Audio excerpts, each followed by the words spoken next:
Salve, salve, concurseiro, professor William na área. Sejam todos bem-vindos ao nosso curso, a nossa matriz de Direito Constitucional. E hoje vou dar início com vocês aqui aos direitos políticos, previsto ali no nosso artigo 14 da Constituição Federal. Esse tópico aqui é um tópico que tem, sim, relevância, é bastante cobrado, então eu vou trazer os pontos para você que realmente são mais cobrados em prova e dar todo o detalhamento dos direitos políticos para você gabaritar aí a sua prova, beleza? Então agora você já sabe, conversa comigo, celularzinho tela para baixo, tira todo mundo aí que não for lhe ajudar nessa nossa conversa, para que a gente possa ter uma conversa somente eu e você, beleza? Então direitos políticos comigo, professor William. Antes, de antemão, eu já vou abrir uma tela para você aqui, né, para eu lhe mostrar especificamente dar uma geral para você do que são os direitos políticos, uma noção geral do que são os direitos políticos. Então, o primeiro ponto que eu quero que você entenda, que nós vimos lá no artigo 12, a gente falou um pouco lá sobre a nacionalidade. Entenda a nacionalidade como um todo, tá? Então, todo isso aqui, né, como a boa e velha teoria dos conjuntos, é a nacionalidade. Nacionalidade. Isso aqui é tudo. Dentro dessa nacionalidade,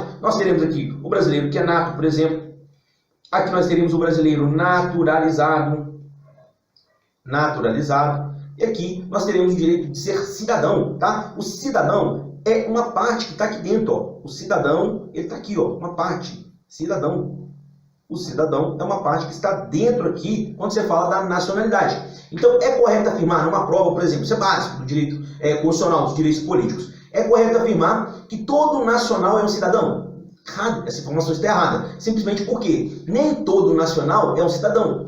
Quem é o cidadão? Quem é o cidadão para você? O cidadão para você é aquele que detém o que nós chamamos de direitos políticos. Esse sim será considerado cidadão. Então, por exemplo, você pode falar que um garoto de 16 anos, por exemplo, aqui no Brasil, ele já pode votar, ele já tem o seu alistamento eleitoral. Você pode considerá-lo cidadão? Sim, ele sim é um cidadão. Mas agora um guri de 15 anos, por exemplo, tu pode considerar ele um cidadão? Não. Simplesmente pelo fato de ele ter 15 anos, ele ainda não tem o seu chamado alistamento eleitoral. Então, para os direitos políticos, que ele não é um cidadão, tá? Então, nem todo nacional é um cidadão. E tenha isso na sua cabeça. Isso cai muito em prova, tá? Isso aí é uma questão de hermenêutica constitucional. É nada mais do que interpretação do texto constitucional. Então, a nacionalidade, nós vimos lá no bloco anterior, eu falei com você quem são os nacionais desse país, né? Então, nem todos os nacionais são cidadãos, beleza? Nem todos os nacionais são cidadãos. Então, por exemplo, quando tu fala numa prova e afirma que o estrangeiro é um cidadão brasileiro, está errado. Por quê? Simplesmente, o estrangeiro nem nacional é, como que ele vai ser cidadão? Tá? Esse indivíduo nem é um nacional, como ele vai ser cidadão? Então, cuidado quando você for escrever as suas redações de prova, por exemplo, tu colocar lá que o imigrante, o cidadão brasileiro, o direito de ser cidadão é o direito de participar da polis, ativamente da polis, né? Seja votando, seja sendo votado, participando realmente da soberania popular, da escolha de representantes. Isso sim é ser cidadão. E já passado esse trauma, espero que você tenha entendido esse ponto. Então, a nacionalidade é mais amplo, né? Como a boa e velha teoria dos conjuntos, né? Dentro da nacionalidade nós teremos o brasileiro que é nato, nós teremos o brasileiro naturalizado e nós teremos uma lasquinha dessa parte do nacional que nós falamos, que é o ser cidadão, né? Então, o ser cidadão é aquele que tem o chamado alistamento eleitoral. Isso sim é ser cidadão. Isso sim é você poder participar da polis de um país, isso que é bom, isso que é bacana, né? Então, que dava tanto valor, antigamente, hoje nem tanto, mas realmente, para você ser um cidadão de Roma, realmente era plausível, né? Caloroso, né? Hoje as pessoas quase já não dão valor para isso, mas realmente isso tem uma relevância muito importante. Então, espero que você tenha entendido, né? Passado esse trauma com você, sobre que você entender o que é ser nacional, né? Dentro da nacionalidade temos os brasileiros natos, os naturalizados e temos cidadãos. Então, logo, né, um estrangeiro, ele não é um cidadão, né? Logo, um menor de 16 anos que não possua o seu alistamento eleitoral, que ele não pode votar ainda, ele também não é um cidadão, beleza? Espero que você tenha entendido isso aqui e já coloque o próximo título aí para te dar essa noção geral aqui para você. Próximo título que você vai colocar aí para você é direitos políticos, né? Então anote aí, próximo título, direitos políticos. Direitos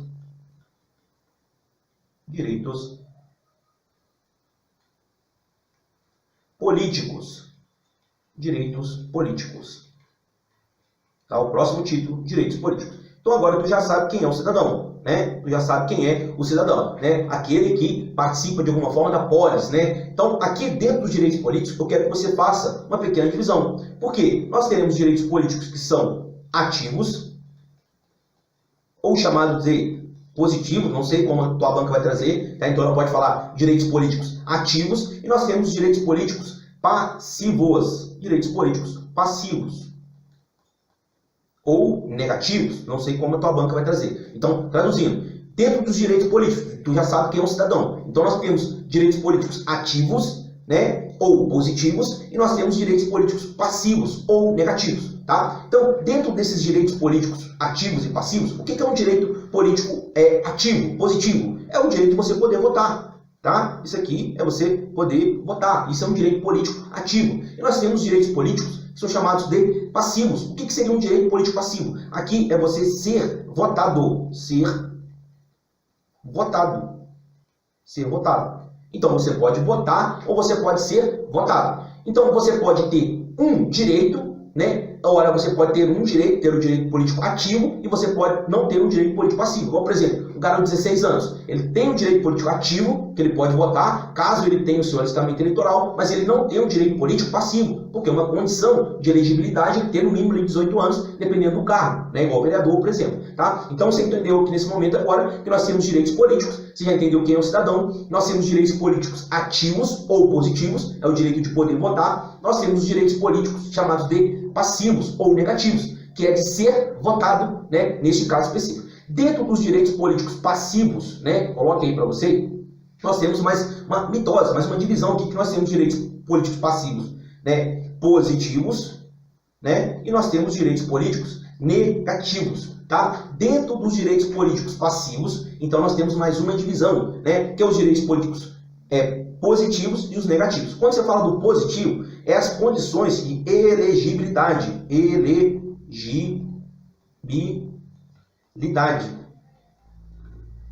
E nós temos direitos políticos negativos, que é inelegibilidade, ó. Inelegibilidade, beleza? Então vamos lá, recapitulando isso aqui para você não se perder. Direitos políticos, né? É uma lasquinha ali que eu tiro da nacionalidade. Dentro dos direitos políticos, nós temos direitos políticos ativos, ou chamados de positivos, direito de votar. Nós temos direitos políticos passivos, ou negativos, é o direito de você ser votado, né? E quando você tem os dois, você tem os seus direitos políticos plenos, né? Você pode votar e você pode ser votado. E dentro dos direitos políticos passivos, nós temos mais uma mitose, mais uma separação aqui, que é os direitos políticos positivos de elegibilidade, e nós temos direitos políticos de inelegibilidade, que são os direitos políticos negativos que estão dentro dos passivos, né? E aqui nós teremos uma última separação. Quando você fala dessa inelegibilidade, ela pode ser tanto relativa,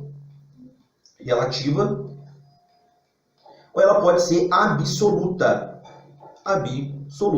tá? É mais uma separação que você precisa entender. Quando você fala de uma inelegibilidade relativa, por exemplo, a gente vai falar dos casos reflexos, né? Quando você fala no parentesco, o indivíduo está inelegível durante algum tempo, e nós temos a inelegibilidade absoluta. Um exemplo seria o caso dos analfabetos, que eles são inelegíveis absolutos, né? O analfabeto, o estrangeiro, os conscritos, tá? Então são inelegíveis absolutamente. Por quê? Porque não podem ser votados, tá? Não podem ser votados, tá? Então, dado essa noção geral para você, agora dos direitos políticos, espero que você tenha entendido. Já falei dos direitos políticos ativos ou positivos, é o direito de votar, né? Nós temos os direitos políticos passivos ou negativos, é o de ser votado, né? E nós temos uma separação ainda dentro dos direitos políticos passivos, né? Que são os casos de elegibilidade ou positivos, né? Os casos positivos de elegibilidade e os casos negativos aqui, direitos políticos negativos dentro dos passivos, que seria a inelegibilidade, que se divide em relativa e absoluta, né? Então, a inelegibilidade relativa vai atingir os parentes, né? O caso de parentesco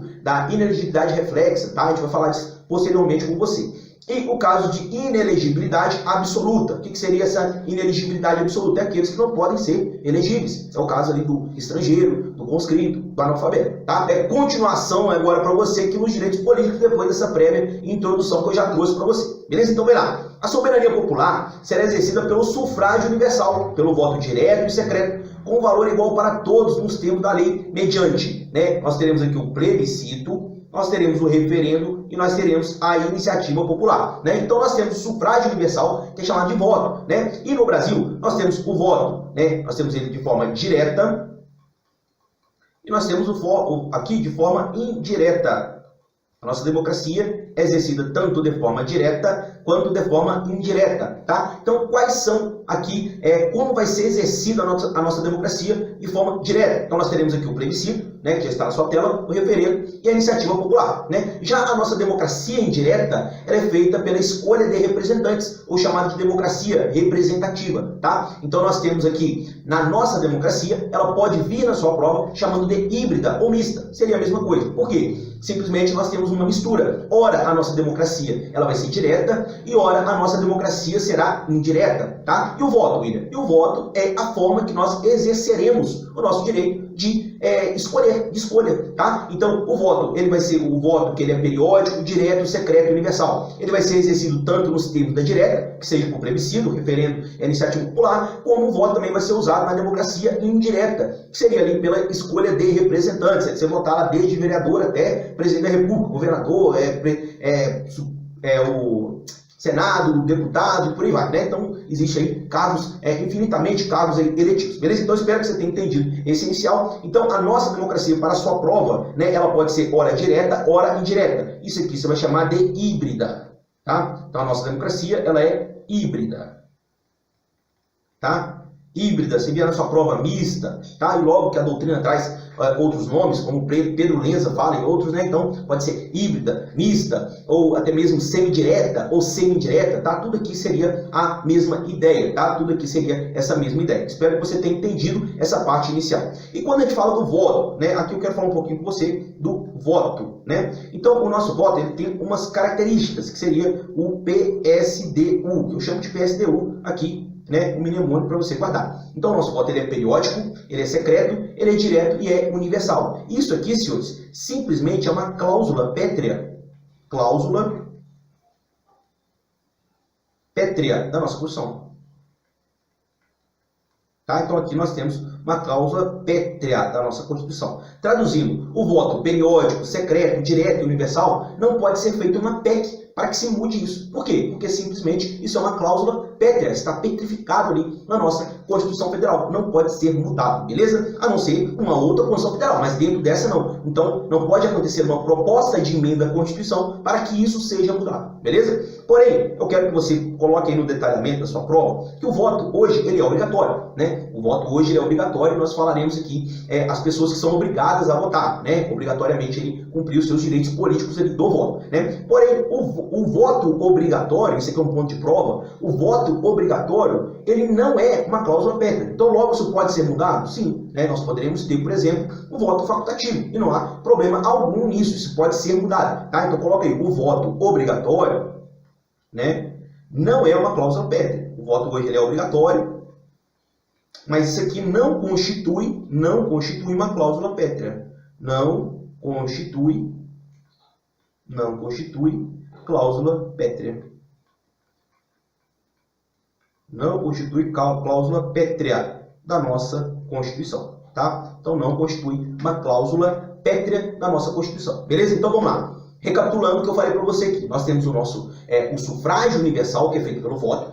O voto ele vai ser exercido tanto nos termos da direta quanto nos termos da indireta. Seja no plebiscito, no referendo, que você vai poder votar? Sim, né? Então não ergue a mão lá em Brasília para fazer isso. Então é pelo voto. Tanto os termos da direta quanto os termos da indireta. Ambos são exercidos pelo sufrágio universal, que é o voto, né? A nossa democracia é chamada de híbrida ou mista. Por quê? Ora nós exerceremos esse direito de forma direta e ora nós exerceremos esse direito de forma indireta, tá? Trazendo para você sobre o voto, que é o sufrágio universal, nós temos aqui o PSDU, que é o voto periódico, secreto, direto e universal. E isso constitui uma cláusula pétrea da nossa Constituição Federal. Uma cláusula pétrea, traduzindo, não pode ser mudada. E o voto obrigatório, William? O voto obrigatório, esse não constitui uma cláusula pétrea. Então, logo pode ser feita uma proposta de emenda à Constituição para mudar esse voto de obrigatório para um voto facultativo, tá?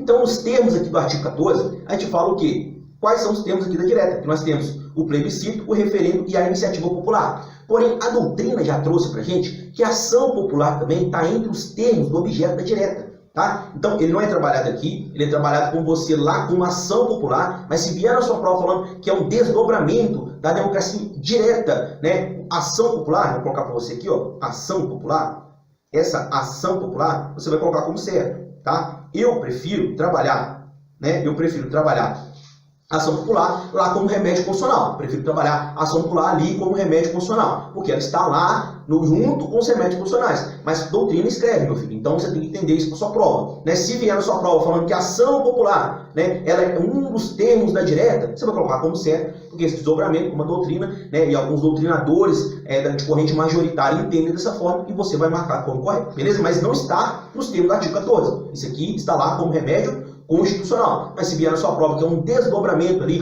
da direta, né, da democracia direta, você vai marcar que está correto, beleza? Então, passado esse trauma entendido, essa parte inicial aqui, vou dar continuidade com vocês aqui agora. Ele vem trazendo para a gente aqui, né, deixa eu apagar isso aqui para a gente ficar mais claro, né? Então aqui ele vai trazer sobre plebiscito, referendo e iniciativa popular. A gente tem que conhecer cada um deles. Eu vou abrir uma tela para você aqui, para a gente explicar o que seria esse plebiscito, esse referendo e essa iniciativa popular, para que fique bem claro, para que você gabarite as suas questões de prova. Então, coloque aí no seu material, plebiscito. Plebiscito. Nós temos o plebiscito e nós temos o referendo. Vou falar desses dois primeiro, tá? Referendo. O que seria o plebiscito e o referendo? William, o que seria o plebiscito e o que seria o referendo? Ambos são consultas feitas à população. Ambos são consultas feitas à população. Mas aqui vale aquela brincadeira para você guardar, né? Plebiscito é o pré-plebiscito. Pré é o que? Antes, né? Então, o plebiscito aqui é uma consulta, ambos são consultas feitas à população, porém, o plebiscito é uma consulta feita à população antes, tá? Então, aqui, o plebiscito é uma consulta feita à população antes, tá? Então, o referendo, logo, se o plebiscito é uma consulta feita à população antes, aqui vale a brincadeira lá do pré, né? Coloca aqui, ó, pré-plebiscito, né? O pré, ó, pré é antes, para você lembrar. É um mnemônico para você lembrar, beleza? Então, pré é antes. Então, nós temos o plebiscito aqui, que é uma consulta feita à população antes, e nós temos o referendo, que é uma consulta também, um tipo de consulta feita à população, porém, depois, tá? Então, se o plebiscito é antes, o referendo é depois, tá? O que pode ser levado?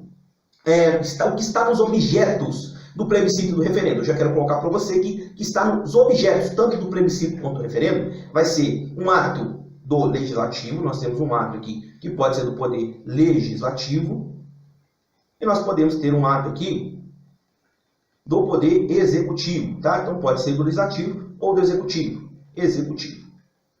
O que não está nos objetos aqui, tanto do plebiscito quanto do referendo? Um acórdão judicial, por exemplo. Então, nós nunca levaremos uma sentença judicial para a apreciação da população, tá? Então, seja plebiscito, seja referendo, quando você fala de acórdão judicial, decisão judicial, não será levado aqui para a escolha do povo, tá? Porque simplesmente não está nos objetos do plebiscito, não está nos objetos do referendo, isso aqui, tá? Então, o que vai ser levado à consulta popular? Nós teremos atos que sejam do poder legislativo ou até mesmo do poder executivo. Mas um acórdão judicial, uma sentença judicial, uma sentença lá do Supremo Tribunal Federal, isso não será levado a plebiscito nem referendo. Por quê? Simplesmente não está nos objetos, nem do plebiscito, nem do referendo, beleza? Outro ponto que seja importante aqui sobre plebiscito e referendo, que seria, né, aqui é a autorização do Congresso Nacional, você fala de Congresso Nacional, né, é importante você lembrar, isso aqui é do Congresso Nacional, beleza? Até aqui, tudo entendido? Tudo entendido para você, espero que tenha ficado claro até esse momento, beleza? Então aqui o plebiscito, o Congresso Nacional, ele convoca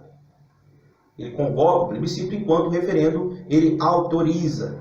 Tá? São detalhezinhos de prova aí que podem fazer diferença para você matar uma questão. Então, plebiscito, né? O Congresso Nacional ele convoca o plebiscito, enquanto o referendo, o Congresso Nacional, ele autoriza esse plebiscito, beleza? Espero que você tenha entendido essa parte aí. Agora vamos para a ação popular, beleza? A iniciativa popular. Tranquilo? A ação popular, na verdade, eu já trabalhei com vocês, né? A ação popular, eu trabalhei com vocês lá em remédios constitucionais, né? Né, a doutrina, como eu disse para você, ela escreve, então pode ser sim um desdobramento aí da democracia direta, mas a ação popular trabalha lá como remédio constitucional, beleza? Então, deixa eu apagar aqui, para eu trazer para você aqui agora um pouco sobre a iniciativa popular. Aqui nós temos um pouco mais de assunto do que o plebiscito e o referendo, beleza? Vamos lá, apagando, beleza, deu certo aqui, apagou, show de bola, bom demais. Né? Então vamos lá, iniciativa popular, olha lá, anote aí, iniciativa popular.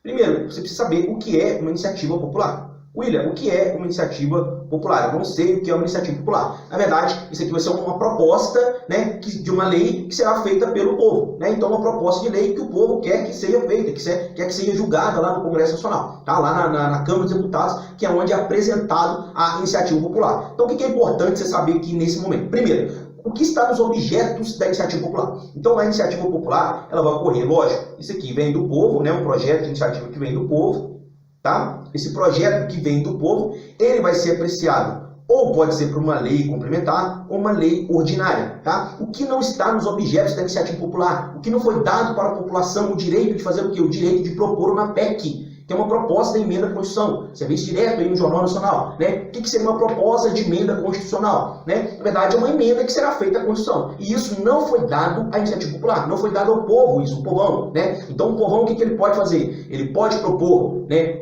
uma proposta de iniciativa popular, de uma lei, que pode ser uma lei complementar, uma lei ordinária. Mas isso não pode ser uma PEC, porque não está nos objetos da iniciativa popular. Então, coloca aqui que não pode acontecer via PEC, tá? Não pode acontecer via PEC.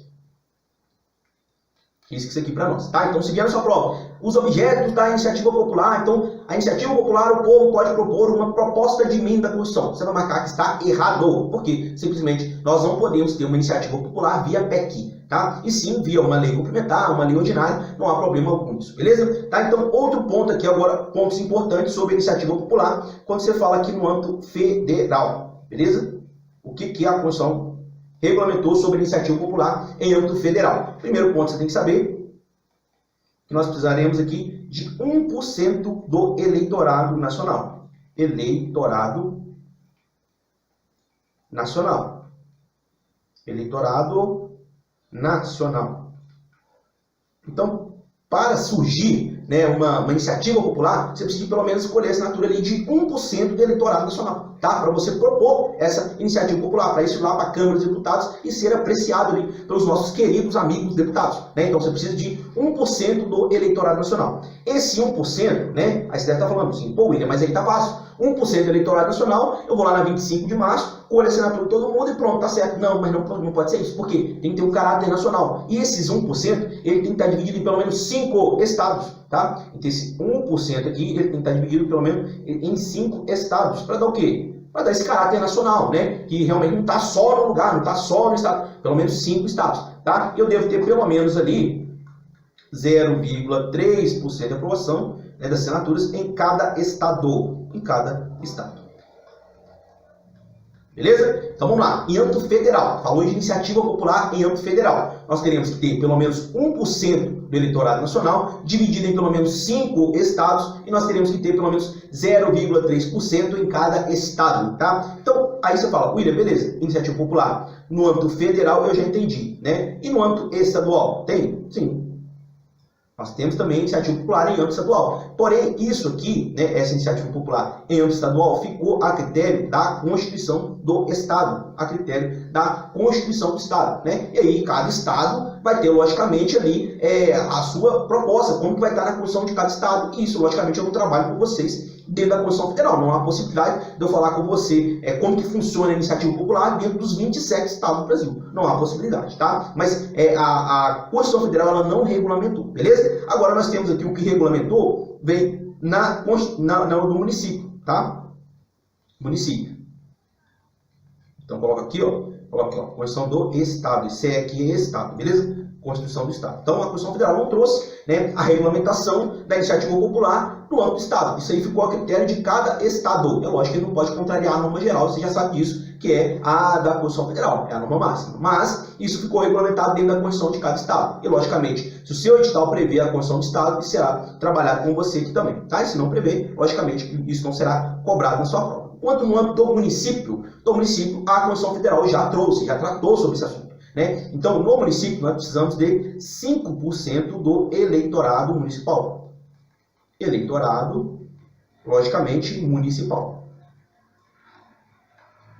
Beleza? Então, para ter uma iniciativa popular no âmbito do município, tem que ser o quê? Pelo menos ali por assinatura de 5% do eleitorado municipal. E essa proposta, logicamente, vai ser apresentada onde? Lá na Câmara dos Vereadores. Esse você vê que não é comando vermelho, meu filho. Isso aqui é Câmara dos Vereadores. Onde vai ser apresentado? Lá na Câmara dos Vereadores. Por quê? Porque se trata do município, né? Se trata do município, vai ser apresentado lá na Câmara dos Vereadores. E outro ponto aqui importante, que isso aqui tem que ser um interesse local, tá? Então, nós temos que ter um interesse local, tá? Então, logo, é lógico que para propor, né, uma iniciativa popular, uma proposta de lei, né, ali no âmbito do município, tem que ser algo de interesse local, né? Porque imagina, suponhamos uma situação, né? Um indivíduo, um ladrão foi lá e furtou lá o dinheiro de um senhorzinho paraplégico de 95 anos, e a população ficou indignada com aquela situação e querem propor agora, via iniciativa popular, uma proposta de lei que muda o crime de furto, né, por um crime hediondo, porque ele roubou de um velho de 90 anos, né? Nesse caso específico, você entende que não há ali interesse local, porque legislar sobre direito penal, isso é uma competência privativa da União, né? Isso é privativo da União. Então tem que ser um assunto de interesse local. Não dá para você fazer isso com um assunto que é nacional, tá? Então, o município pode fazer? Sim, o município até pode fazer. 5% do eleitorado municipal apresenta essa proposta lá na Câmara dos Vereadores, mas tem que ter um interesse local. É um assunto onde o município possa também legislar, tá? Espero que você tenha entendido esse ponto aqui. É que eu quero trazer mais um ponto com você aqui para a gente fechar esse assunto, né? Quando você fala da iniciativa popular, né? William, fala para mim um exemplo de uma proposta de uma iniciativa popular que surgiu uma lei, né? Que essa lei foi apreciada lá pela Câmara dos Deputados e se tornou uma lei, né? Nós temos aqui a lei da ficha limpa, que seria um exemplo, tá? Lei da ficha limpa, você conhece assim, ou pode ser chamada de lei da ficha suja também, ficha limpa, beleza?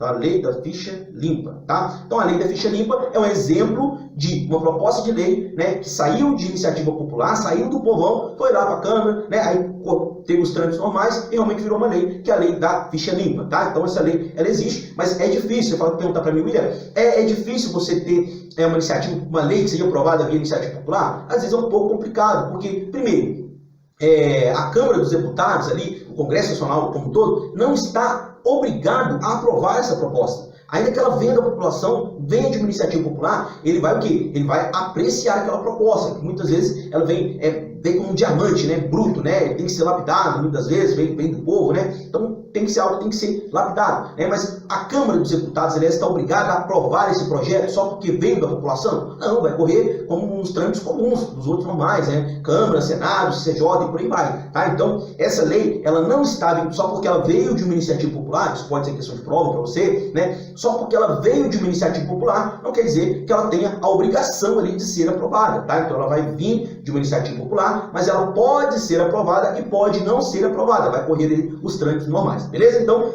trazendo todo o detalhamento para você da iniciativa popular, espero que você tenha entendido isso aí. Então aqui, dado essa noção geral para você, você tem entendido já o que seriam esses direitos políticos. Espero que você tenha gostado. Esse é o nosso bloco 1, para começar a introduzir com você com os direitos políticos. Daqui a pouco eu volto com você com mais direitos políticos, trazendo todo o detalhamento dessa matéria, beleza? Então continue conosco, já tem muita aula, tamo junto, até a próxima.